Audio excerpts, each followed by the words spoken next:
Hi hello നമസ്കാരം. ഏവർക്കും എന്റെ ചാനലിലേക്കും എന്റെ വീഡിയോയിലേക്കും വീണ്ടും സ്വാഗതം.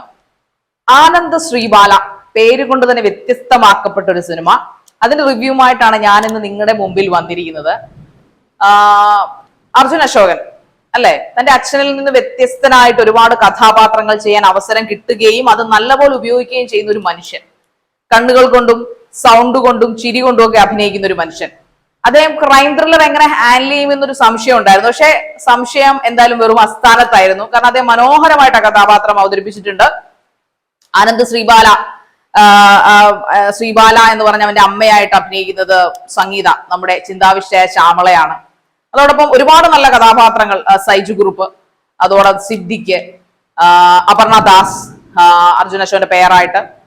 അങ്ങനെ ഒരു ഇമോഷണൽ ക്രൈം ത്രില്ലർ എന്നാണ് എന്റെ ഭാഷയിൽ ഞാൻ ഇതിനെ വിശേഷിപ്പിക്കുന്നത്. കാരണം സങ്കടം കലർന്ന ഒരു ക്രൈം ത്രില്ലർ. ഇതൊരു പക്ഷേ ഒരു ട്രൂ സ്റ്റോറിയുമായിട്ട് ബന്ധപ്പെട്ട് കിടക്കുന്നത് കൊണ്ടാവാം എനിക്ക് അങ്ങനെ പേഴ്സണലി ഫീൽ ചെയ്ത്. കാരണം എനിക്ക് എല്ലാവർക്കും ഈ റീസൺ അറിയുമോന്ന് എനിക്ക് അറിഞ്ഞൂടാ. പക്ഷെ ഇതൊരു ട്രൂ സ്റ്റോറി, നടന്ന ഒരു സംഭവമായിട്ട് ചില റിലേഷൻ ഉണ്ടെന്നാണ്, അതായത് പേരുമായിട്ടുള്ള സാദൃശ്യമാണെന്ന് എനിക്ക് അറിയില്ല. പേരും അതിനകത്തുള്ള സംഭവങ്ങളും ഒക്കെ നടന്ന ഒരു ട്രൂ സ്റ്റോറി ആയിട്ട് സാമ്യമുണ്ടെന്നാണ് എനിക്ക് പേഴ്സണലി തോന്നിയത്. പിന്നെ ഓഫ് കോഴ്സ് അബൌട്ട് അതൊരു ഒരു തുടക്കക്കാരന്റെ സംവിധാന മികവിൽ ഒരുങ്ങിയ ഒരു പടമാണ് ആനന്ദ് ശ്രീബാല. വിഷ്ണു വിനയ് എന്ന പുതിയ സംവിധായകൻ. പക്ഷേ രചനയും എഴുത്തുമെല്ലാം നമുക്ക് എല്ലാവർക്കും പ്രിയങ്കരനായ അഭിലാഷ് പിള്ളയാണ്. അദ്ദേഹത്തിന്റെ മാളികപ്പുറം അറിയേ, വ്യത്യസ്തമായിട്ടുള്ള കാഴ്ചപ്പാടുള്ള ഒരു ഡിവോഷണൽ മൂവി നമ്മുടെ മുമ്പിൽ എത്തിച്ചു. അതൊരു ഇമോഷണൽ ഡിവോഷണൽ മൂവി ആയിട്ട് നമ്മൾ എത്തിക്കുകയും വമ്പൻ ഹിറ്റായി മാറുകയും ചെയ്ത സാധാരണക്കാരന്റെ പടം അല്ലെ. അപ്പോ അതുപോലെ തന്നെ വ്യത്യസ്തമായൊരു കഥ എന്ന് നമുക്ക് പറയാൻ പറ്റത്തില്ല. പക്ഷെ ഒരു ട്രൂ സ്റ്റോറിയെ വ്യത്യസ്തമായ തലത്തിൽ നിന്നുകൊണ്ട് സമീപിച്ചു. കാരണം ക്രൈം ത്രില്ലർ ആകുമ്പോൾ ക്രൈം ത്രില്ലർ എഴുതുന്ന ആ എഴുത്തുകാരൻ അത്യാവശ്യം ക്രൈം ത്രില്ലറിന്റെ ഒരു ബുദ്ധി ഉണ്ടാവണ്ടേ. തീർച്ചയായിട്ടും ട്വിസ്റ്റിങ്ങും ടേണിങ്ങും ക്ലൈമാക്സും ഒക്കെ വരുമ്പോ ഇന്ന സ്ഥലത്തൂടെ സഞ്ചരിക്കണം, ഇന്നയാളെ ക്വസ്റ്റ്യൻ ചെയ്യണം, ഇന്നയാളെ സംശയിക്കണം, ഇന്നയാളുടെ പുറകെ നടക്കണം, ഇന്നടുത്ത് സ്റ്റോപ്പ് അടിക്കണം എന്നൊക്കെ ഒരു സംവിധായകനേക്കാൾ കൂടുതൽ അതിന്റെ എഴുത്തുകാരനാണ് ബുദ്ധി, അല്ലെങ്കിൽ അയാളുടെ ബുദ്ധിയാണ്, അയാളുടെ മികവാണ്. അപ്പൊ ഉറപ്പായിട്ടും ഈ പടത്തിന്റെ ഒരു സിഗ്നേച്ചർ വിജയം തീർച്ചയായിട്ടും അഭിലാഷ് പിള്ളയ്ക്ക് സ്വന്തമാണ്. കാരണം അതിന്റെ രചനയും എഴുത്തും സ്ക്രീൻ പ്ലേ ആൻഡ് ഡയലോഗ്സ് അദ്ദേഹത്തിന്റെയാണ്, അഭിലാഷ് പിള്ളയുടെയാണ്. എന്തായാലും ടീം ആനന്ദ് ശ്രീബാലയ്ക്ക് ഒരു ഹാറ്റ്സ് ഓഫ് ആണ്. കാരണം വമ്പൻ ക്രൈം ത്രില്ലറിന്റെ ഭയങ്കര ടെസ്റ്റിങ്ങും ടേണിങ്ങും ഒന്നും ഇല്ലാതെ ഒരു സെറ്റിലായിട്ട് വന്നുകൊണ്ട്, ഞാൻ ആദ്യമേ പറഞ്ഞ പോലെ ഒരു ഇമോഷണൽ ക്രൈം ത്രില്ലർ എന്നാണ് എന്റെ ഭാഷയിൽ ഞാൻ അതിനെ വിശേഷിപ്പിക്കുന്നത്. ഉദ്യോഗജനകമായ ഇമോഷൻ നിറഞ്ഞ വികാരഭരിതമായ ഒരു അന്വേഷണ ആത്മക ചിത്രം.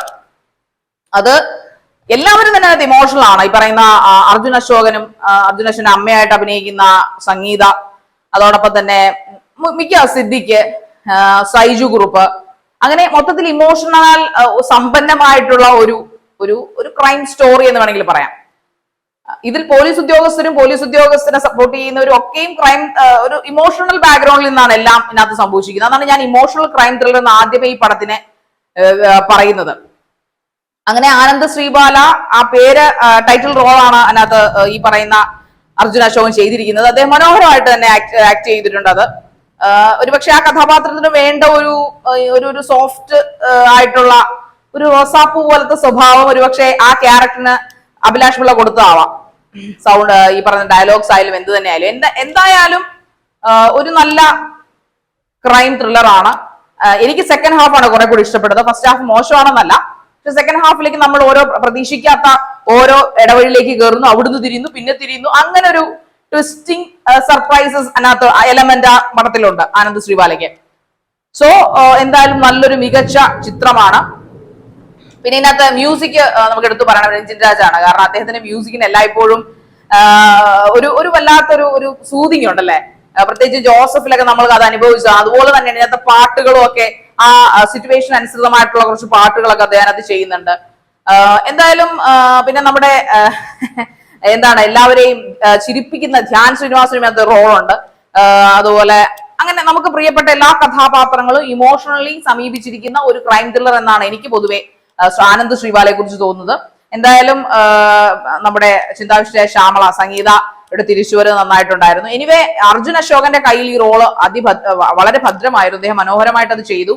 നോർമലി ഒരു ക്രൈം ത്രില്ലർ സ്റ്റോറി കാണുന്ന പോലെയല്ല, കുറെ വ്യത്യസ്ത തലങ്ങൾ ഇതിനുണ്ടായിരുന്നു. പിന്നെ ട്രൂ സ്റ്റോറിയുമായിട്ട് ബന്ധപ്പെട്ട് കിടക്കുന്നതുകൊണ്ട് തന്നെ അത് ജനങ്ങളിൽ എത്തിക്കുമ്പോൾ അതിനൊരു വീഴ്ച വരാൻ പാടില്ല. ബിക്കോസ് നമുക്ക് ഒരുപക്ഷെ ഇങ്ങനെ ആയിരിക്കാം ആ കുട്ടിക്കും സംഭവിച്ചിട്ടുണ്ടാവുമെന്ന് നമ്മൾ ചിലപ്പോൾ ഒരു പക്ഷെ സംശയിച്ചിട്ടുണ്ടാവും. ഇങ്ങനെയൊക്കെ ആരെങ്കിലും ആ കുട്ടിയുടെ കേസും ഇങ്ങനെയൊക്കെ ആയിരിക്കുമോ, ഇതിന്റെ പിന്നിൽ അങ്ങനെ മറഞ്ഞിരിപ്പുണ്ടാവോ എന്നൊക്കെ നമുക്ക് ഒരു നിമിഷം, ഞാൻ ആ വാർത്തയൊക്കെ വായിച്ചുകൊണ്ട് എനിക്ക് ഒരു നിമിഷം തോന്നിപ്പോയി. എല്ലാവർക്കും അതിനെക്കുറിച്ച് ആ വാർത്തയെക്കുറിച്ച് അവെയർ ആണോ എന്ന് എനിക്ക് അറിഞ്ഞുകൂടാ. ഇനി എന്തായാലും നല്ലൊരു emotional crime thriller, crime story എന്നാണ് എനിക്ക് ഇതിനെ കുറിച്ച് പറയാനുള്ളത്. അപ്പൊ നിങ്ങൾ തീർച്ചയായിട്ടും തിയേറ്ററിൽ തന്നെ പോയി കാണുക. പടം എപ്പോഴും തിയേറ്ററിൽ തന്നെ പോയി കാണുന്നതാണ്, പ്രത്യേകിച്ച് ക്രൈം ത്രില്ലേഴ്സ്, എപ്പിക് സ്റ്റോറീസ്, അങ്ങനെയുള്ള പടങ്ങള്, 3D മൂവീസ്, ഇതെല്ലാം നമ്മൾ തിയേറ്ററിൽ തന്നെ പോയി കാണണം. എല്ലാവർക്കും ചിലപ്പോൾ അവരുടെ സിറ്റുവേഷൻസ് കൊണ്ട് പോയി കാണാൻ പറ്റുമെന്ന് എനിക്കറിയില്ല. എങ്കിലും നമ്മളൊരു ബിരിയാണി മേടിച്ച് കഴിക്കുന്ന ഒരു കാശ് മതിയല്ലോ ഒരു തിയേറ്ററിൽ പോയി പടം കാണാൻ. ഞാൻ തിയേറ്റർ അതിനെ പ്രൊമോട്ട് ചെയ്യുന്നതല്ല, പക്ഷെ എന്നാലും നമുക്കും എൻജോയബിൾ ആകണമെന്നുണ്ടെങ്കിൽ നമ്മൾ തിയേറ്ററിൽ പോയി തന്നെ പടം കാണുക. കാരണം വേറൊന്നും കൊണ്ടല്ല, ചില പടങ്ങൾ നമ്മൾ തിയേറ്ററിൽ കണ്ടിട്ട് OTT കാണുമ്പോൾ ഒരു രസം ഉണ്ടാവില്ല. എന്നാൽ ചില പടങ്ങൾ OTT തിയേറ്ററിൽ നമ്മൾ ഇരുന്ന് ഉറങ്ങിയ പടങ്ങൾ ചിലപ്പോൾ OTT വരും മനോഹരമായിരിക്കും. പക്ഷേ ഇപ്പോഴത്തെ മിക്ക പടങ്ങളും വളരെ ക്വാളിറ്റി ഉള്ള പടങ്ങളാണ്. എസ്പെഷ്യലി ക്രൈം ത്രില്ലർ വിഭാഗത്തിൽ വരുന്ന മിക്ക പടങ്ങളും ഒന്നിനൊന്നിന് മെച്ചമാണ്. അപ്പൊ അതിന് തിരക്കഥയാണ് അതിന്റെ ഏറ്റവും വലിയ സൂപ്പർ. അപ്പൊ ആ തിരക്കഥ എഴുതിയ ആള് അഭിലാഷാണ്. അഭിലാഷിനെ കുറിച്ച് നമുക്ക് എല്ലാവർക്കും അറിയാം. സോ എന്തായാലും വിഷ്ണു വിനയ് നന്നായിട്ട് അദ്ദേഹം ആ സംവിധാന മികവ് കാണിച്ചിട്ടുണ്ട്. എവിടേക്ക് ആരെയൊക്കെ പ്ലേസ് ചെയ്യണമെന്നും എവിടേക്കാണ് കഥാപാത്രങ്ങൾ ഇമോഷൻസ് കാണിക്കേണ്ടതെന്നും ഇമോഷണലി ഒരു കഥയിൽ എങ്ങനെയൊക്കെ ട്വിസ്റ്റിംഗ് ടേണിംഗ് ഉണ്ടാക്കാവുന്നു, അതൊരു ക്രൈം ത്രില്ലർ കൊണ്ടുവച്ച് എങ്ങനെയൊക്കെ ചെയ്യാമെന്ന് അദ്ദേഹം കാണിച്ചു തന്നു. സോ അത്യാവശ്യം നല്ലൊരു പടമാണ്.